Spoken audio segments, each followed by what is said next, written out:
Hello aspirants, I'm Indumati Karthikeyan from InKar IAS Academy. Today we are going to see about 16th November current affairs from the Delhi edition. The topic is India needs a globally recognized public policy in schools.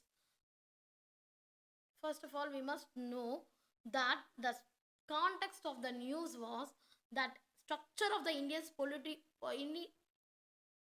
the structure of the Indian political institutional landscape is why there is such school till now.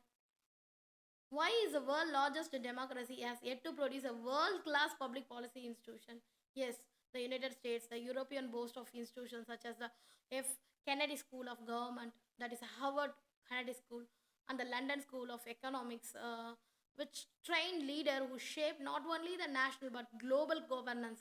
Yet India, with its complex democratic structure and also urgent development challenges needed, sent to finance to be trained abroad. This is not for lack of policy schools. India has many, but it has to do with the structure of Indian political and institutional landscapes.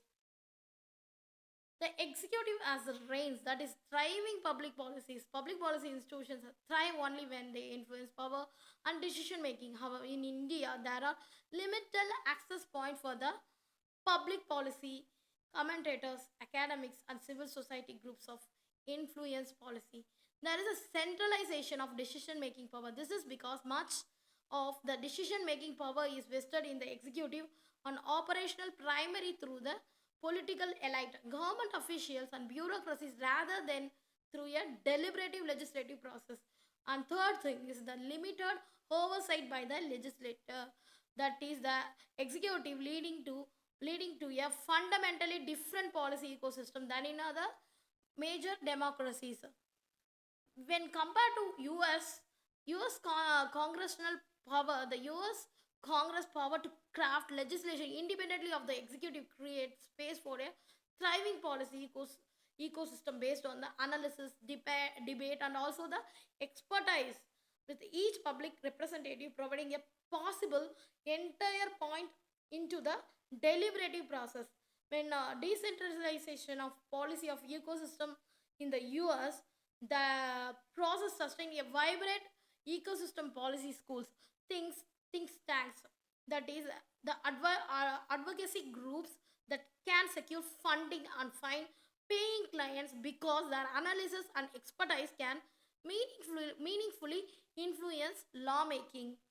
What are the challenges behind in India? There is a centralization of power in India, but in India, the centralization of power with the executive and the party leadership within the political parties diminishes the influence of these groups unless these have access to top leadership and also aligned with their political priorities. And also there is a weak formalization of Indian state. There is a Indian state further creates a disconnect between the policies and relegating policy discourse a downstream role rather than the making it constituent to a larger political platform. And also there is a limited influence of policy professional in India, which is consequently policy professional lack of top tier influence of their countries. So what are the power factors wind blows, that is tied to who is power, tied to who is further influence of decision making is closely tied to the who is power. The executive ability to realign the public sphere when power changes hands more extreme in India than in more institutional democracies. For fragility in public life, these creates those central of decision making can find themselves sidelined when regimes changes. And also there is a stabilization in institutionalized democracy, that is furthermore institutional democracies, think tanks, media, and civil society groups can maintain relative influence regardless of who is the power, which helps stabilize the policy ecosystems. Then what are the unique challenges mainly in India, that is need for the tailored public policy school? To create a top tier public policy school in India, we must design an institution suited to it's very much political reality where power is informal, personalized, and also heavily dependent on executive control. That is equipped student with policy expertise and also power dynamics. By understanding that is a there is a student with both traditional policy expertise and also an understanding the India's unique power dynamics. Second, the facilitating more stable policy ecosystem.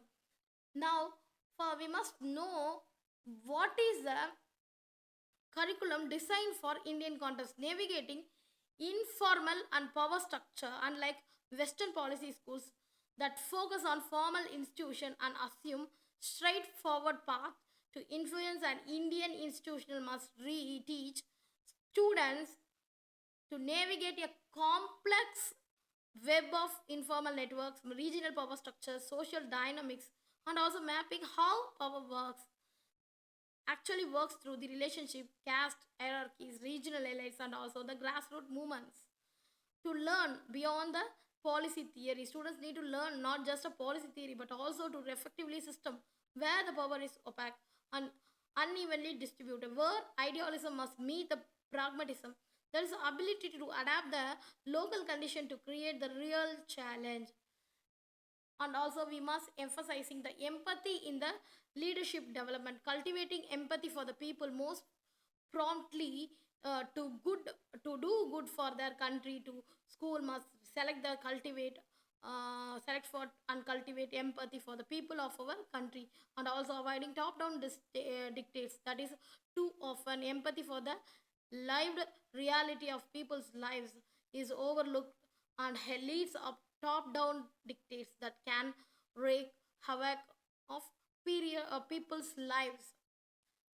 Then, what is the way forward? The need for space. We need political, finally, the current situation where political legitimacy and influence are tied too closely and executive heads can be have opportunity and instability. That facilitating broad institutional space is required. A school focused on the national building must facilitate a broad institutional space in which legitimacy and influence would based on the depth of the quality and also public intervention instead of proximity to power. Need for the structural reforms is necessary for the government. There's a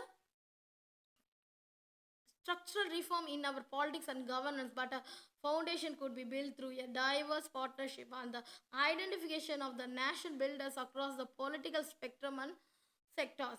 That building a cross-sectional network, such a network cutting across policies, bureaucracy, civil society, academia, think tanks, and also media would provide depth of the opportunity and influence to collaborate across all regimes. What was the conclusion? By creating a non-partisan yet politically aware space, the institution could further nurture the development professional who maintain the relevance despite of regime changes. This would create more stable channels for the policy input, improving the quality of public debate and also the governance in India. It is dual role that would allow the school and it graduates to influence the power instead of the operating lower levels. Such an institution would set an example for other developing nations and gain the global prominence by demonstrating that effective policy education must arise from local reality rather than the mirror of the Western models. Thank you.